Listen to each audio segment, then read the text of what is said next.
नमस्कार सभी को। तो गाइस आज मेरा भाई हमको खिलाएगा। देखिए बना रहा है मेरा भाई, पूरा गर्दिश बना रहा है गाइस। तो देखते हैं गाइस कैसे बनाता है, उसके बाद खाएंगे दोनों भाई मिल के। अपना भाई के लिए पप्पा बना है। और चच्चा बेटा गाइस, माल मेरा खत्म हो चुका है, थोड़ा सा बचा हुआ है। तो गाइस खाते हैं, देखते हैं किस तरह बना है। मेरा भाई बनाएगा, अभी बना रहा है, ठीक है। बनाने दीजिए, खाएंगे, उसके बाद देखते हैं कैसे बनता है। इधर चच्चा चाट खा रहा गाइस। कैसे लगा चाट आपको? चच्चा को गाइस बहुत अच्छा लगा है चाट, ठीक है। अभी मेरा जी उसके बाद देखते हैं, खाएंगे कैसे लगता है।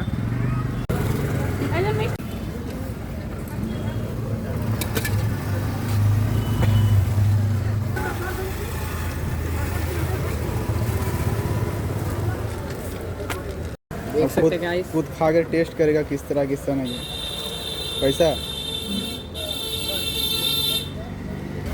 गाइस अब हम खा के देखते हैं किस तरह बना। मेरा भाई बना दिया, देखो खिला बाड़े।